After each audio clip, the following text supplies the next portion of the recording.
जांच का है, लेकिन उसके आड़ में चल रहा है अवैध वसूली का खेल। जी हां, भरतपुर के आगरा जयपुर एनएच पर परिवहन विभाग ट्रकों से अवैध वसूली में लगा हुआ है। परिवहन विभाग के कर्मचारी और गार्ड ट्रकों से रोज ही अवैध वसूली करते हुए नजर आते हैं। इसको लेकर जब न्यूज 18 राजस्थान के संवाददाता ने परिवहन विभाग के अधिकारियों से बात करने की कोशिश की तो कोई भी अधिकारी कैमरे पर बोलने के लिए तैयार नहीं हुआ। जब हमारे संवाददाता ने अवैध वसूली के वीडियो दिखाए तो अधिकारी टालमटोल करते नजर आए। परिवहन विभाग के कर्मचारी हाईवे पर रूटीन चेकिंग के लिए जाते हैं, लेकिन वो ट्रकों से दस्तावेज चेक करने की बजाय उनसे पैसे की वसूली करते हैं और ये खेल बड़े स्तर पर चलता है। परिवहन विभाग के गार्ड ट्रकों को रुकवाने के लिए उनके सामने आ जाते हैं, जिससे कई बार ट्रकों से हादसे भी हो चुके हैं। एक गार्ड की तो ट्रक के कुचलने से मौत भी हो चुकी है। परिवहन विभाग के कर्मचारी हर ट्रक से 500 रुपए वसूलते हैं। सोचिए, दिन भर में हाईवे से हजारों ट्रक गुजरते हैं। जाहिर है, परिवहन विभाग के कर्मचारी रोज बड़ी रकम की अवैध वसूली करते हुए नजर आ रहे हैं।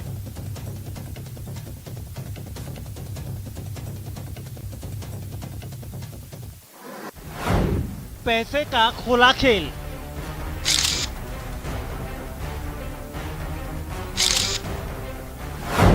पहले पैसे फिर पास।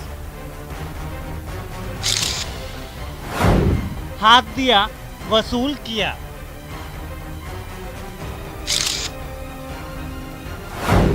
बिना वसूली जाना मना है।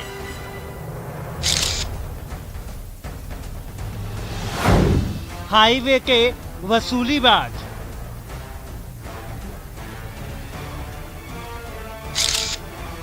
देख लीजिए, खुला खेल है परिवहन विभाग के वसूलीबाजों का। हाईवे से गुजरना है तो इनको चढ़ावा हर हाल में चढ़ाना है, वो भी पूरे 500 रुपए का। न्यूज 18 के कैमरे में कैद हुआ है अवैध वसूली का खुला खेल। आज न्यूज 18 हाईवे पर परिवहन विभाग के इस वसूली वाले खेल का पूरा पर्दाफाश करेगा। अवैध वसूली का ये खेल खेला जाता है भरतपुर में आगरा जयपुर नेशनल हाईवे पर। यहाँ लुधवाई टोल प्लाजा के पास अवैध वसूली होती है। परिवहन विभाग का स्टाफ ट्रकों से अवैध वसूली करता है। परिवहन विभाग के गार्ड ट्रकों को रुकवाते हैं और ट्रक वाले चुपचाप उनको पैसे थमा देते हैं। वसूलीबाजों की इस फौज में परिवहन विभाग के कर्मचारी और गार्ड शामिल हैं। हर रोज इस हाईवे से गुजरने वाले ट्रक वाले इन वसूलीबाजों की जेब गरम करते हैं। सुबह हो या रात, इस हाईवे पर वसूली का अवैध खेल कभी बंद नहीं होता। परिवहन विभाग हाईवे पर रूटीन चेकिंग करता है। सड़क किनारे परिवहन विभाग की गाड़ी खड़ी हो जाती है। हाथ में डंडा और मुंह पर कपड़ा बांधे वसूलीबाज अपने धंधे पर लग जाते हैं। वसूली करने के लिए ये वसूलीबाज ट्रकों के सामने आ जाते हैं, ट्रकों को हाथ दिखाते हैं, जिसके बाद ड्राइवर ट्रक रोक देते हैं, लेकिन दस्तावेज चेक करने की बजाय पैसे वसूले जाते हैं। जो आराम से पैसे देता है उस ट्रक को आगे जाने देते हैं। जिसने पैसे से इनकार किया उसे मारने पर उतारू हो जाते हैं। हाईवे से दिन भर में हजारों ट्रक निकलते हैं और परिवहन विभाग की मोटी कमाई हो जाती है।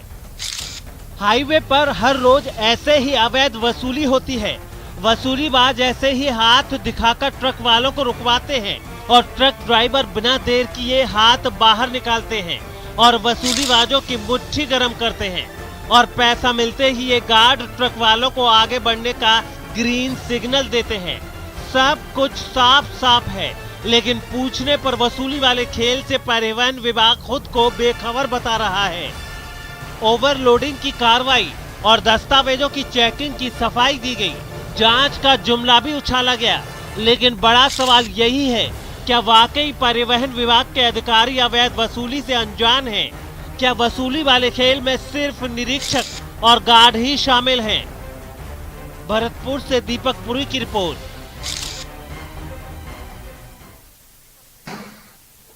और इसी खबर पर भरतपुर से हमारे संवाददाता दीपक पुरी हमारे साथ जुड़ गए। दीपक, साफ तौर पर तस्वीरों में नजर आ रहा है उगाई का यह खेल, जिसे बंदी के तौर पर भी माना जाता है, और ये रोज छोटे कर्मचारी या गार्ड ये पैसा इकट्ठा करते हैं।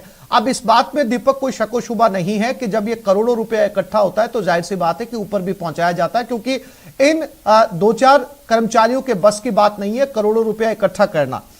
अगर इस मामले की जांच होती है दीपक निष्पक्ष तरीके से, तो कई अधिकारियों पर भी फंदा कस सकता है। दीपक, देखिए, आप सिर्फ इसमें कोई दोहराए वाली बात नहीं है। ये जो वसूली का खेल है वो लंबे स्तर पर चलता है, क्योंकि जो गार्ड है, गार्ड के साथ एक निरीक्षक वहां तैनात रहता है, जिनको कार्यालय से ट्रकों के दस्तावेज और ओवरलोडिंग वाहनों की चेकिंग के लिए भेजा जाता है। लेकिन चेकिंग के नाम पर जिस तरह ये वसूली का खेल सामने आया है, इससे साफ तौर पर जाहिर होता है कि ये जो वसूली का खेल है वो अधिकारियों की सह के आधार पर ही चल सकता है, क्योंकि बिना अधिकारियों के कहने पर जो है गार्ड और वो निरीक्षक है वो इतनी मोटी वसूली नहीं कर सकते, क्योंकि हाईवे से, जयपुर आगरा नेशनल हाईवे से हजारों ट्रक जो है वो निकलते हैं, और ऐसा एक भी ट्रक नहीं है जो पैसे देकर के नहीं जाता हो।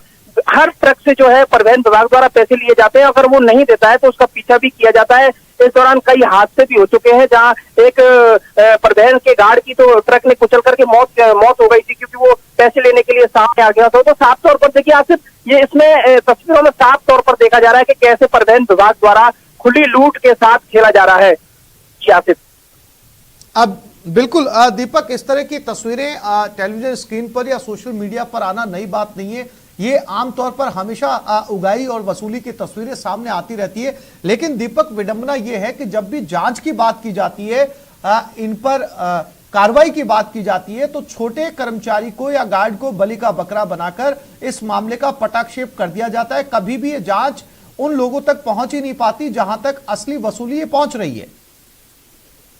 देखिए आसिफ, अगर इसमें निष्पक्ष तरीके से जांच हो तो बड़े अधिकारियों पर गाज गिर सकती है। और यहाँ की मामला ये, यहाँ पर जहाँ के भरतपुर के जो अधिकारी हैं उनसे हमने बात करने की कोशिश की, तो कोई भी अधिकारी कैमरे पर बोलने के लिए तैयार नहीं हुआ। हालांकि इस पूरे मामले में जो अधिकारी हैं वो टालम टोल करते हुए नजर आए, और इस चीज को माना है अधिकारियों ने कि हाँ, ये वसूली जो है हमारे कार्यालय के कर्मचारियों और गार्डों द्वारा की गई है, जिसकी जांच कराई जाएगी। लेकिन जांच कैसे कराई जाएगी, ये एक बड़ा सवाल है, क्योंकि जांच के नाम पर जो गार्ड वसूली कर रहे हैं उनको निपटा दिया जाएगा। लेकिन इस तरह से हमेशा देखा जाता है कि जो जांच की जाती है उसमें जो निचले स्तर के अधिकारी होते हैं उन पर ही गाज गिराई जाती है। ऐसे में ये बड़ा सवाल है, इसकी बड़ी गहनता से जांच होनी चाहिए, और इसमें बड़े अधिकारियों पर गाज गिरना लाजमी होगा, क्योंकि जिस तरह से करोड़ों रुपए की जो उगाई है वो हाईवे पर की जा रही है, यहाँ तक कि सबके मामले में ये संज्ञान होगा, क्योंकि इतना बड़ा मामला है तो छुपा तो नहीं हो सकता, क्योंकि छोटा मामला होता तो उसे छुपाया जा सकता है। लेकिन इस तरह से हाईवे पर सरेआम ये तस्वीरें न्यूज 18 राजस्थान पर आने के बाद में उम्मीद की जानी चाहिए, भरतपुर से ये तस्वीरें हैं कि सरकार इस पर संज्ञान लेगी, इस मामले की जांच करवाएगी